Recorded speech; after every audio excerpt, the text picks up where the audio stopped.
नमस्कार मेरे प्रिय साथियों, आप सभी का हायर एजुकेशन वर्ल्ड चैनल को बहुत-बहुत स्वागत है। उम्मीद करता हूँ आप सभी बहुत अच्छे होंगे। देखिए, मैं लंबे समय बाद आपके समक्ष आ रहा हूँ लेकिन ये सूचनाओं का पावर पैक होगा ये वीडियो।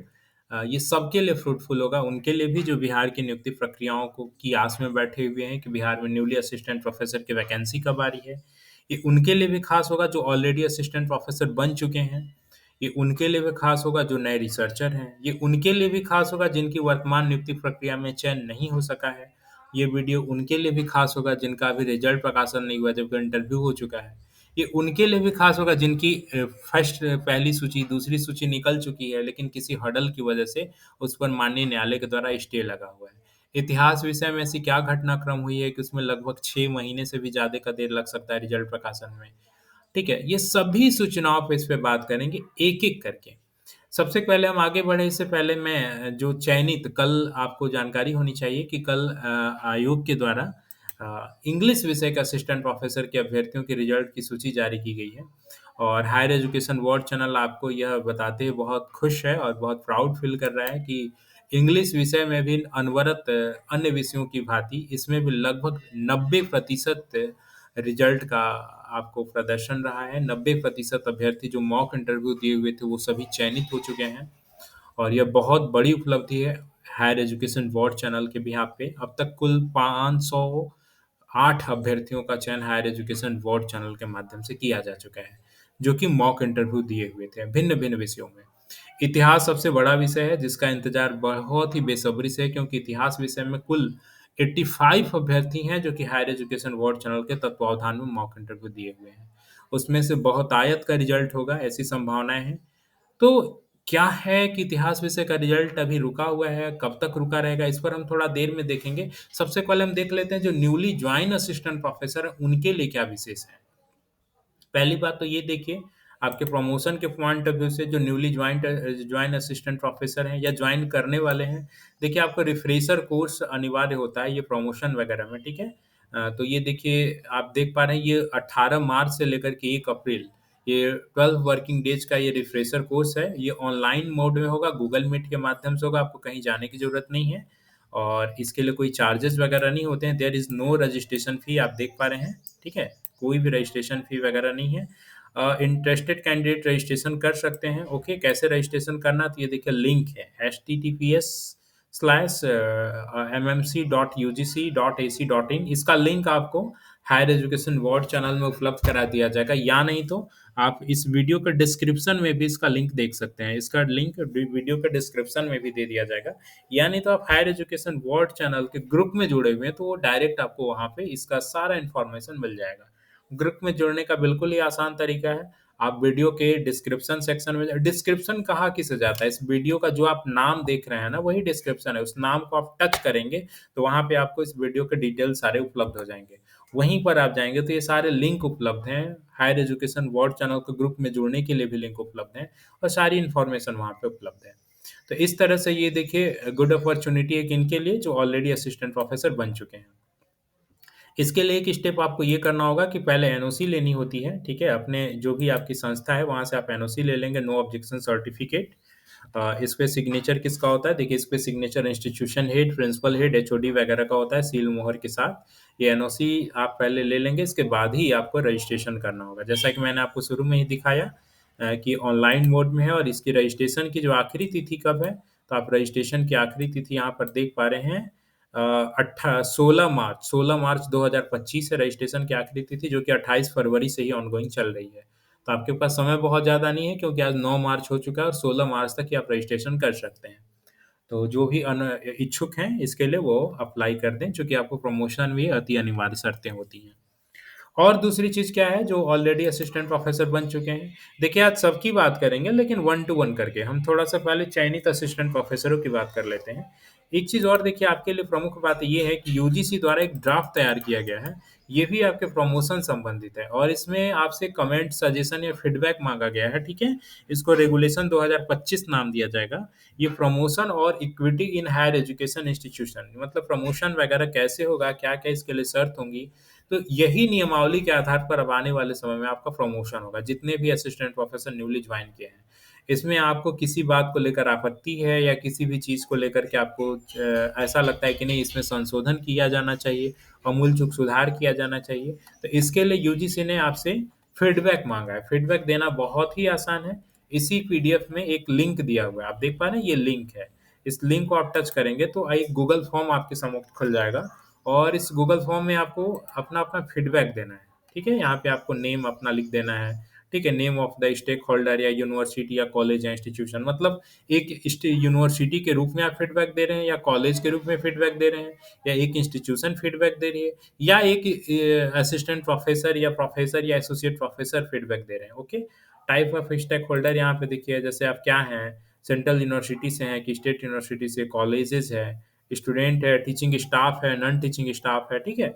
ये जिस भी रूप में है आप यहाँ पर अपना दे देंगे। तो इस तरह से आप यहाँ पर फीडबैक दे सकते हैं, आपको जो-जो चीज़ें लगती हैं और आखिर में आपको सपोर्टिंग डॉक्यूमेंट जो भी आप फीडबैक दे रहे हैं या जो भी आपका सुझाव है उसके संबंध में आपको सपोर्टिंग डॉक्यूमेंट क्या है, वो ऐड फाइल करके सबमिट कर देना है। देखिए आपके अधिकारों की बात है, इसलिए आप इसमें जो भी आपको लगता है इसको पढ़िएगा डिटेल्स में, इसमें क्या-क्या चीज़ें कही गई हैं, कौन-कौन चीज़ों की संशोधन की बात कही जा रही है और क्या आने वाले समय में आपके किस आधार पर आपका प्रमोशन होगा, ये आपके संबंधित है, इसलिए आप इसको पढ़िएगा और इसमें जो-जो आमूल-चूल संशोधन या सुधार की बातें आपको लगती हैं, ये देखिए जिस दिन ये पब्लिश हुआ है, वो 30 दिन तक ये पब्लिकेशन डेट के 30 दिन तक ये पब्लिक नोटिस आप फीडबैक दे सकते हैं। ये 30 दिन कब से देखिए 27 फरवरी 2025 से ये इश्यू किया गया है, यानी 27 फरवरी 2025 से लेकर के 30 दिनों तक ये फॉर्म आपको रीओपन रहेगा अपना-अपना फीडबैक देने के लिए। ये सूचनाएँ किनके लिए थी? जो already newly assistant professor join कर चुके हैं। अब आगे हम बढ़ते हैं Bihar state university service commission में बहुत सारे ऐसे अभ्यर्थी जिनका चयन नहीं हो पाता है। उनको क्या करना चाहिए? आखिर वो अपने चयन अगर नहीं हो पा रहा है तो वो कैसे अपने आप को सेफ ज़ोन में डालें? ये किस क्या करें कि उनके चयन होने की संभावनाएँ थोड़ी बढ़ें या फिर उनको क्या-क्या करना चाहिए? उस पे भी बात करेंगे। सबसे पहले हम थोड़ा-सा एक आपको ऑर्डर की ओर लेके चलते हैं। देखिए, ये सुप्रीम कोर्ट का ऑर्डर है। ये सुप्रीम कोर्ट का ऑर्डर है और ये बहुत ही महत्वपूर्ण ऑर्डर है। विशेष रूप से Bihar state university service commission के संबंध में बड़ा ही विशेष ऑर्डर है। क्यों है? क्योंकि Bihar state university service commission द्वारा अगर किसी अभ्यर्थी का चयन नहीं होता था, तो वो अभ्यर्थी अगर अपने कैटेगरी संबंधित समस्त चयनित अभ्यर्थियों की सूची माँगता था कि भाई समस्त चयनित अभ्यर्थी हैं, उनका स्कोर आप ज़रा दीजिए कि आपने उनको कैसे-कैसे, क्या-क्या अंक दिया है। लेकिन ये दूसरे की निजता का हनन मान का हवाला देते हुए ये इन्फॉर्मेशन नहीं देते थे। आप किसी भी कैटेगरी की सूचनाएँ माँग लीजिए, इन्फॉर्मेशन नहीं देते थे। हिंदी विषय तक तो ये दे रहे थे, लेकिन हिंदी विषय की बात हुआ क्या कि जो आरटीआई देते थे, उसके माध्यम से बहुत सारी इनकी कमियाँ उजागर होने लगीं। तो इसलिए कमियाँ उजागर ना हो इसलिए इन्होंने किया क्या कि हिंदी विषय के बाद से समस्त अभ्यर्थियों की सूची ही देना बंद कर दिया। तो फिर हुआ क्या कि सुप्रीम कोर्ट में देखिए केस होता है अन्य मामलों को संबंध में। ऐसा नहीं है कि ये Bihar state university service commission के संबंध में था, लेकिन ये अप्लाई होगा Bihar state university service commission का। ये देखिए ताज़ा-तरीन ही ऑर्डर है। ये ऐसा नहीं है कि बहुत पुराना ऑर्डर है, ये 7/2/2025 यानी 7 फरवरी 2025 को ये ऑर्डर आता है। और ये ऑर्डर मैं क्यों दिखा रहा हूँ और ये इस ऑर्डर की आपके लिए क्या रेलेवेंसी है? देखिए इस ऑर्डर में स्पष्ट रूप से एक चीज़ कहा गया है कि क्या कह रहा है देखिए, कह रहा है कि देखिए यहाँ पे स्पष्ट रूप से कह रहा है the issue related to disclosure of marks of other candidate in an examination we are also of the view that the disclosure of marks through may fall in the category of personal information. Yet the disclosure of the personal information is presently necessary in public interest and therefore it is not an information which cannot be given by the information officer under the RTI act 2005। स्पष्ट रूप से यहाँ कह रहा है माननीय न्यायालय का ये ऑर्डर ये बता रहा है कि किसी भी एग्जामिनेशन में कैंडिडेट का स्कोर अगर आपको मांगा जा रहा है, उसको जाहिर करने के लिए बात कही जा रही है, तो नो डाउट ये पर्सनल इन्फॉर्मेशन की कैटेगरी में आएगा। लेकिन ये पब्लिक इंटरेस्ट के बिहाफ पे लोकहित को ध्यान में रखते हुए किसी की इन्फॉर्मेशन खासकर ये मार्क्स वगैरह है, पर्सनल इन्फॉर्मेशन ये नेसेसरी हो जाता है लोकहित के मामले में, इसलिए आपको इनकी इन्फॉर्मेशन को पब्लिक डोमेन में देना चाहिए आरटीआई एक्ट के तहत। इसको देने से ऐसा कोई नहीं होगा कि इसमें किसी प्रकार की किसी की निजता का हनन होगा। आगे देखिए कह रहा है to the contrary such an information must be disclosed in order to maintain transparency in the process. मतलब पारदर्शिता बनाए रखने के लिए अति अनिवार्य हो जाता है कि आप सबका स्कोर जारी करें, स्कोर डिस्क्लोज करें, ओपन करें, अगर कोई आरटीआई वगैरह मांग रहा है तो ठीक है। ये माननीय सुप्रीम कोर्ट का देखिए ऑर्डर है। तो जितने भी अभ्यर्थी हैं जो अपने अपने कैटेगरी का स्कोर मांगना चाहते हैं, वो इस माननीय सुप्रीम कोर्ट के भी ऑर्डर को लगा दें अपनी आरटीआई के साथ साथ। तब देखते हैं आयोग क्या कहता है। और अगर ये माननीय सुप्रीम कोर्ट के ऑर्डर के लगाए जाने के बाद भी अगर आरटीआई ऑफिसर अगर उस कैटेगरी के समस्त अभ्यर्थियों की सूची नहीं देता है, तब वो खुद ही कंटेम्प्ट ऑफ कोर्ट हो जाएगा। खुद ही कहीं न कहीं ये अपने आप को जुर्म के शिकार में दबिश अपने आप को फँसा लेंगे, उलझा लेंगे। इसलिए कोई भी आरटीआई ऑफिसर अगर आप ये ऑर्डर लगाते हैं आयोग में, तो आपको उस कैटेगरी के समस्त अभ्यर्थियों की सूचना देने से मना नहीं कर सकता है, क्योंकि माननीय सुप्रीम कोर्ट का ऑर्डर है। इसलिए उनको देना ही देना पड़ेगा। ओके? तो जितने भी अभ्यर्थी जिनका चयन नहीं हो रहा है और ये जानना चाहते हैं कि मेरे विषय में, मेरे कैटेगरी में कितने अभ्यर्थियों का चयन हुआ और जो हुआ, उनका स्कोर क्या-क्या था, उनको रिसर्च पेपर में नंबर क्या दिया गया, उनको एक्सपीरियंस में कितना क्या-क्या अंक दिया गया। क्योंकि देखिए, अभी जो भी जाँच वगैरह हो रही है, वो जाँच इतने सुस्त तरीके से हो रही है, उसके बारे में कुछ इन्फॉर्मेशन ही नहीं है। और अगर पब्लिक डोमेन में सबका स्कोर काटा जाए ना, तो सारे अभ्यर्थी खुद ब खुद जाँच करके रख देंगे, किसका फर्जी एक्सपीरियंस है, किसका क्या-क्या गलत तरीके से प्रस्तुत किया गया है आयोग में। तो अभ्यर्थी ही जाँच कर देंगे, किसी संस्था या किसी निकाय को जाँच करने की आवश्यकता ही नहीं पड़ेगी। क्योंकि कोई तो ऐसा होगा जो हर अभ्यर्थी के बारे में जानता होगा। अरे राम के बारे में ऐसा तो नहीं होगा कि कोई जानता नहीं होगा। सोहन, मोहन, रीता, गीता, मीना कोई तो जानती होगी। इसी तरह हर एक दूसरे के बारे में ए के बारे में बी नहीं जानेगा तो सी जानेगा, सी नहीं जानेगा तो डी जानेगा। तो हर एक दूसरे की इन्फॉर्मेशन किसी न किसी के पास तो है ही। और जब पब्लिक डोमेन में सबका स्कोर काटा जाएगा तो ऑटोमैटिक पता चल जाएगा कि कौन फर्जी तरीके से इसमें अप्लाई किया है, किसको गलत तरीके से अंक दे दिया गया है। तो ये सब चीज़ें पब्लिक डोमेन में ना आए, कहीं न कहीं इस वजह से भी ये सारी गोपनीयताओं को दबा के रखा जाता है। ये सुप्रीम कोर्ट का ऑर्डर आपको कहाँ मिलेगा? ये भी हायर एजुकेशन वर्ल्ड चैनल के ग्रुप में मिल जाएगा, या नहीं तो आपको इस वीडियो के डिस्क्रिप्शन में इसका भी लिंक उपलब्ध होगा। उस लिंक को टच करके सीधे आप इस सुप्रीम कोर्ट के ऑर्डर को डाउनलोड कर सकते हैं। ताकि आने वाले समय में आप अपने-अपने आरटीआई में अगर सबकी समस्त कैटेगरी की सूचनाएँ माँगते हैं, तो ये ऑर्डर आप लगाते हुए दें। चलिए, हम अगले मुद्दे की ओर चलते हैं। जैसा कि मैंने बताया कि न्यू वैकेंसी की बात मैंने आपसे की थी और इतिहास विषय, एंशिएंट हिस्ट्री, इन सब विषयों की क्या कहानी है? आखिर इतिहास विषय का रिजल्ट प्रकाशन अभी तक क्यों नहीं हो रहा है? इसके इंटरव्यू हो चुके हैं। इंग्लिश का उसके बाद इंटरव्यू हुआ और इंग्लिश का कल रिजल्ट भी प्रकाशित हो गया। लेकिन हिस्ट्री में ऐसा क्या गेम है कि अभी तक हिस्ट्री विषय का ना रिजल्ट प्रकाशन हुआ है और ना ही उसके बारे में दूर-दूर तक कोई सूचनाएँ निकल के आ रही हैं। ओके, तो चलिए इसके बारे में थोड़ा-सा आपके समक्ष आपको यहाँ पे इन्फॉर्मेशन प्रोवाइड कर देते हैं। देखिए, हिस्ट्री विषय में होता क्या है कि एक दिनेश कुमार गुप्ता जी हैं, वो माननीय न्यायालय में कोर्ट केस करते हैं। उनका अपना दलील था, उनकी अपील क्या चीज़ को लेकर के थी कि ये एक्सपीरियंस सर्टिफिकेट दिए हुए थे, जिस पर कि रजिस्ट्रार के द्वारा काउंटर साइन, प्रिंसिपल के द्वारा काउंटर साइन, जो कि आयोग के द्वारा एक फॉर्मेट बताया गया था कि जिस पर रजिस्ट्रार का सिग्नेचर हो, प्रिंसिपल का सिग्नेचर हो, उसी एक्सपीरियंस को मानेंगे। तो दिनेश कुमार जी का जो एक्सपीरियंस सर्टिफिकेट है, उसपे रजिस्ट्रार का भी सिग्नेचर था, प्रिंसिपल का भी सिग्नेचर था। लेकिन इनके एक्सपीरियंस को नहीं माना गया। क्यों नहीं माना गया? क्योंकि इनके एक्सपीरियंस पर रेफरेंस नंबर, जो लेटर नंबर होता है ना कॉर्नर पे आपने देखा होगा, लेफ्ट साइड में लेटर नंबर वगैरह होता है, यानी तो किसी के राइट साइड में होता है और डेट मेंशन होता है। तो वो लेटर नंबर मिसिंग था। तो इस आधार पे आयोग ने इनके एक्सपीरियंस को माना ही नहीं और इनके एक्सपीरियंस को नल एंड वॉइड मतलब गलत या फर्जी एक्सपीरियंस मान करके इनको इस एक्सपीरियंस को मानने से इनकार कर दिया। ये दिनेश कुमार जी माननीय न्यायालय में जाते हैं। और माननीय न्यायालय में जाने के बाद होता क्या है कि इनके अगेंस्ट में आयोग अपने-अपने दलीलों को रखता है कि साहब इनके रेफ़रेंस नंबर नहीं थे, डेट वगैरह नहीं थे, तब ऐसी स्थिति में ये फर्जी एक्सपीरियंस हो सकता है वगैरह-वगैरह। लेकिन अभ्यर्थी के तरफ से जो एडवोकेट हैं, उनके तरफ से बड़ी ही स्ट्रॉन्ग दलील रखी जाती है कि सर अगर अभ्यर्थी द्वारा अगर गलत एक्सपीरियंस दिया गया होगा, तो मैं क्रिमिनल प्रोसिक्यूशन भी झेलने के लिए तैयार हूँ। मेरे खिलाफ आप क्रिमिनल केस कर दीजिएगा। अगर कि देखिए यहाँ पे क्या लिख रहा है कि is found to be forged और fabricated in that event, the petitioner is willing to face a criminal prosecution. मतलब पिटिशनर जो है क्रिमिनल प्रोसिक्यूशन भी झेलने के लिए क्रिमिनल केस उनके खिलाफ पिटिशनर के अगेंस्ट कर दिया जाए, वो इसको देखने के लिए तैयार हैं। इसलिए अगर इनके एक्सपीरियंस सर्टिफिकेट कहीं से भी गलत पाए जाते हैं, तो फिर ये इन पर क्रिमिनल केस कर दीजिएगा, क्रिमिनल केस का चार्ज लगाइएगा। लेकिन सर, यहाँ पर मेरी गलती नहीं है एक्सपीरियंस के मामले में। ये कॉलेज ने इश्यू किया है, ये यूनिवर्सिटी ने इश्यू किया है, और अगर यूनिवर्सिटी या कॉलेज लेटर नंबर नहीं देता है, तो एज ए अभ्यर्थी मेरी क्या गलती है? इसलिए मेरे एक्सपीरियंस को एक बार कॉलेज से पूछ लिया जाता, यूनिवर्सिटी से पूछ लिया जाता, और इसके बाद मेरे एक्सपीरियंस को गलत या सही है उसके आधार पे काट दिया जाता। माननीय न्यायालय को भी दलील अच्छी लगती है।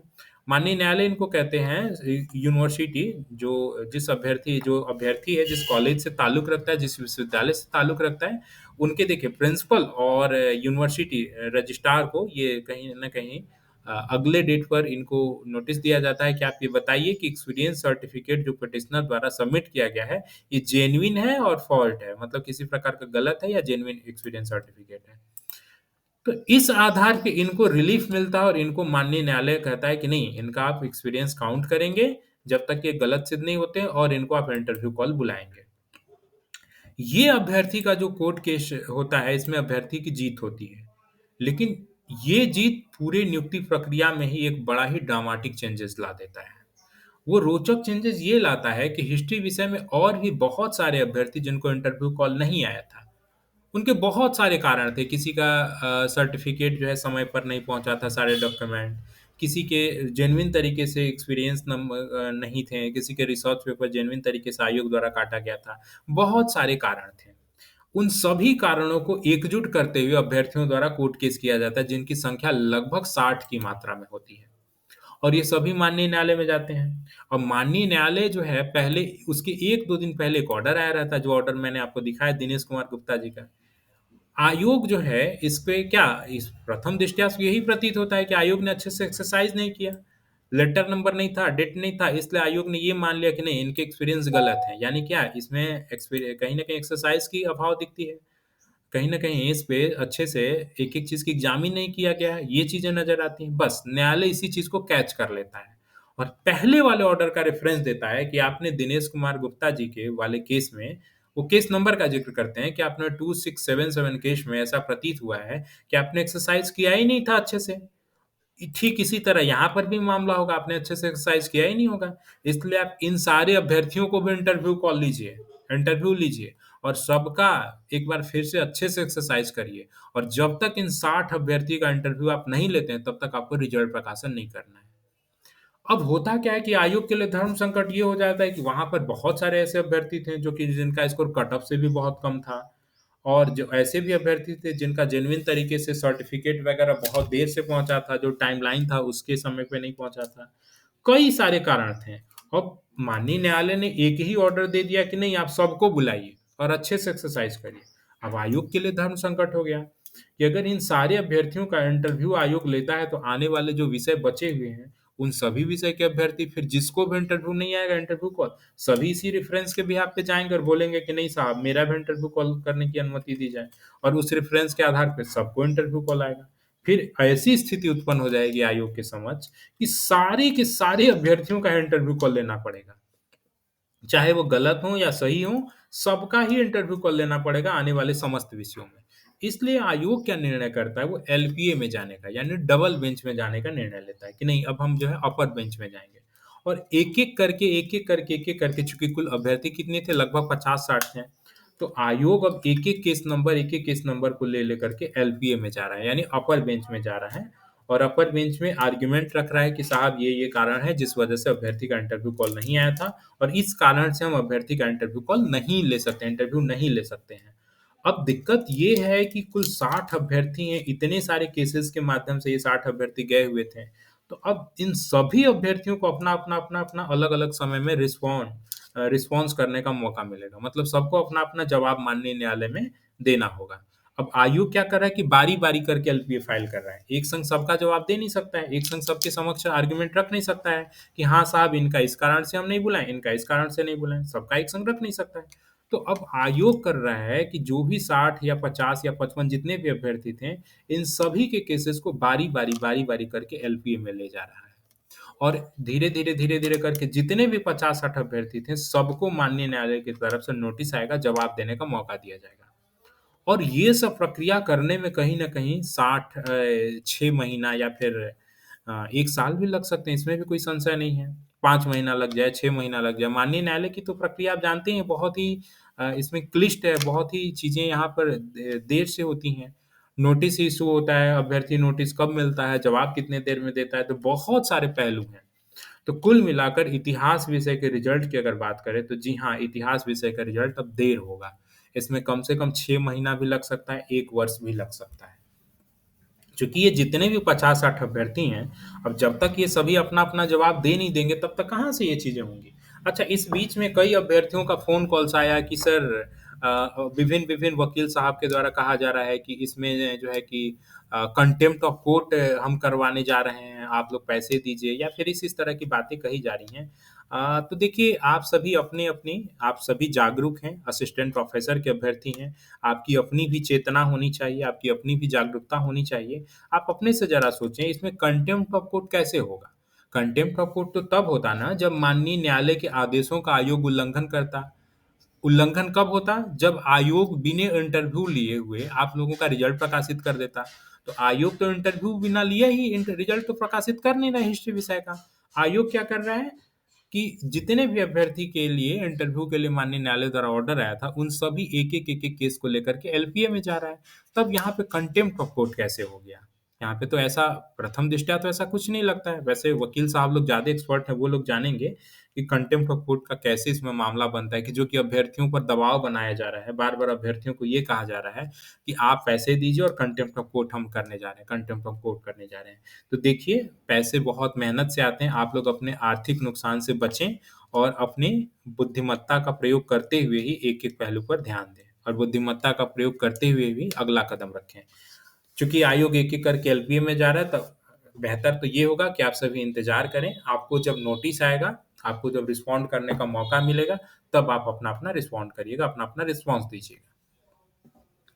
अगला हम जो नई नियुक्ति की बात कर रहे थे कि आने वाले समय में क्या है नई नियुक्तियों के हवाले में खबर, तो उस पर हम बात करें इससे पहले एक चीज़ आप ज़रा देखिए, ये अतिथि सहायक प्राध्यापक के संबंध में अभी हाल के ही दिनों में अतिथि सहायक प्राध्यापक अस्थायी नहीं होंगे।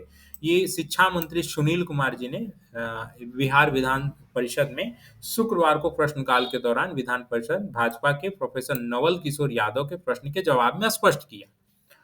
चूँकि बहुत लंबे समय से जो गेस्ट टीचर हैं, उनके द्वारा अस्थायी होने के लिए अपनी-अपनी डिमांड को रखा जा रहा था।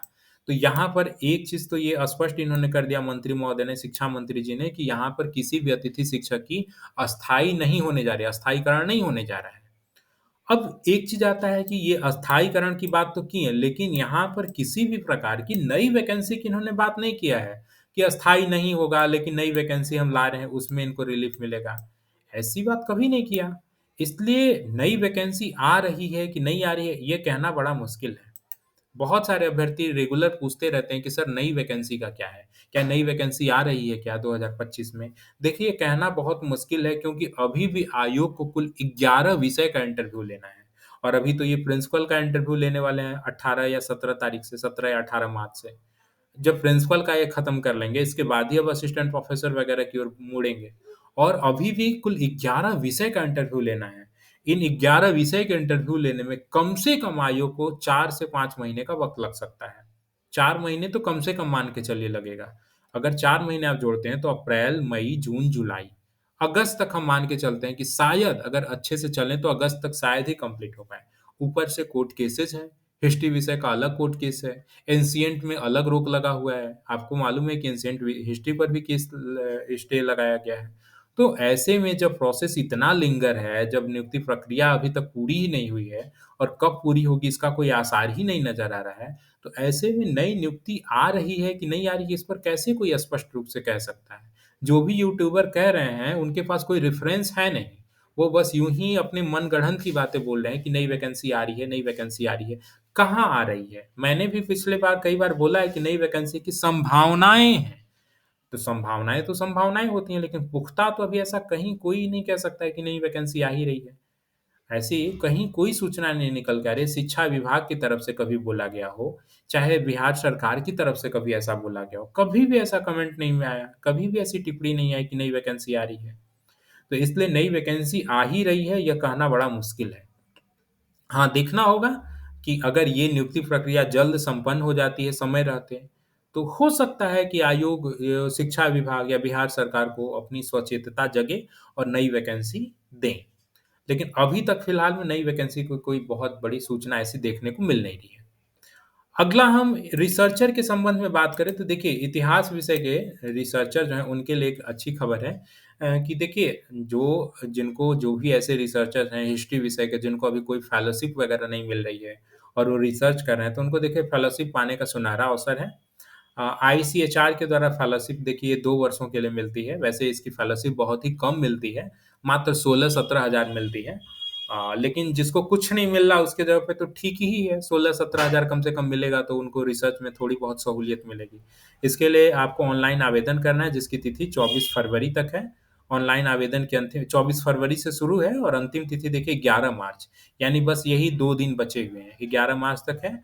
और ऑनलाइन आवेदन प्रिंट आउट 13/3/2025 तक आपको करके इसको परिषद में अंतिम तिथि तक भेज देना है। तो जितना जल्द से जल्द हो जो हिस्ट्री विषय के स्कॉलर हैं वो इसको अप्लाई कर सकते हैं। अप्लाई करने की क्या प्रक्रिया है देखिए, वेबसाइट पे जाना है www.ichr.ac.in पे।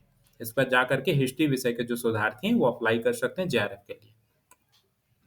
और भी बहुत सारे मुद्दे हैं जिस पर कि हायर एजुकेशन बोर्ड चैनल द्वारा आपको इन्फॉर्मेशन दिया जाना है, लेकिन चूँकि ये वीडियो बहुत लंबा हो चुका है, इसलिए मैं चाहूँगा कि नेक्स्ट वीडियो जब आए तो उसमें आपको अन्य इन्फॉर्मेशन प्रोवाइड कराई जाए। चैनल पर आखिर तक बने रहें, इसके लिए आपका बहुत-बहुत धन्यवाद। Thank you so much. और एक चीज़ और मैं कहना चाहूँगा चलते-चलते, जो भी अभ्यर्थी मॉक इंटरव्यू के लिए उत्सुक हैं या हायर एजुकेशन बोर्ड चैनल के तत्वावधान में मॉक इंटरव्यू देना चाहते हैं, रिसर्च क्लास कंडक्ट करवाना चाहते हैं, उनके लिए भी डिस्क्रिप्शन में एक लिंक दिया गया है, उसके माध्यम से वो मॉक इंटरव्यू स्पेसिफिक अपने आप को रजिस्टर कर सकते हैं। रिसर्च या गाइडेंस क्लास के लिए रजिस्टर कर सकते हैं ताकि आने वाले समय में वो बेहतर परफ़ॉर्म कर पाएँ। चैनल पर आखिर तक बने रहें, इसके लिए आपका बहुत-बहुत धन्यवाद। Thank you so much.